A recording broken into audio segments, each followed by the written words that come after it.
evidence or credible information on corruption, I will not hesitate to take decisive action. Accordingly, I now direct, in furtherance of the principles enshrined, it is also unacceptable for the Houses of Parliament to deny the nation a much-needed instrument in the war against corruption by continuing to sabotage the passage of the Conflict of Interest Bill.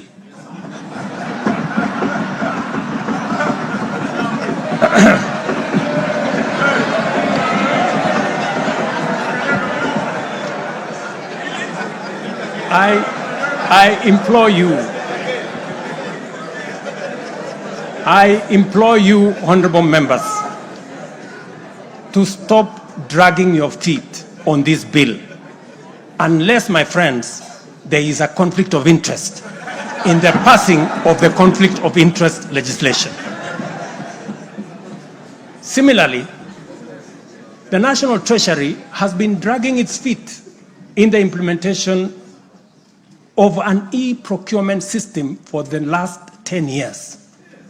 Today, I have directed the National Treasury to roll out the e-procurement system by the end of the first quarter of 2025 and ensure that going forward, only procurement undertaken through this system is sanctioned and paid for.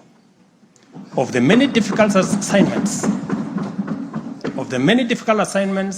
I have undertaken, this fight against corruption is one I now take on with resolve going forward. Let this serve as notice to all.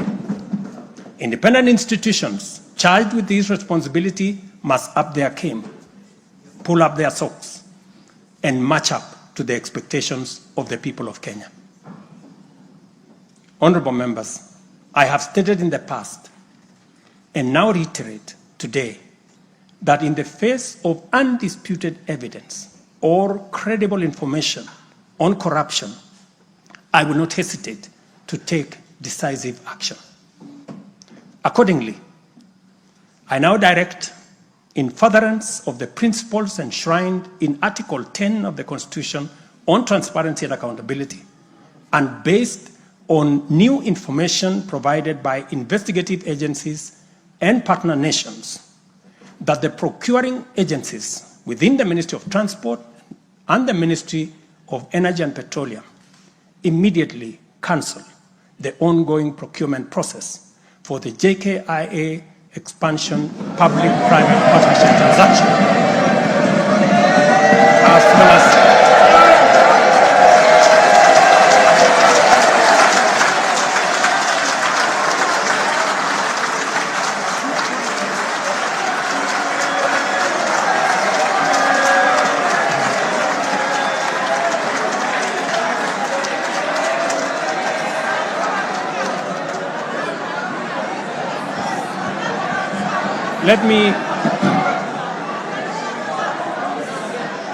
Let me repeat this for clarity. I have said that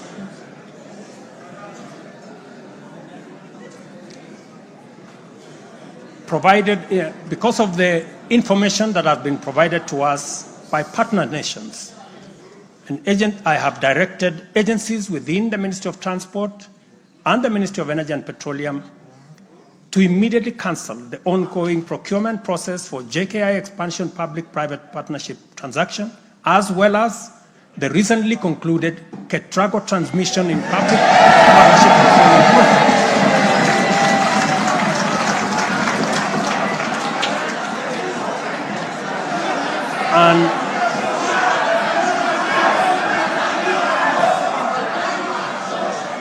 And immediately commence the process of onboarding alternative partners, because these are important projects.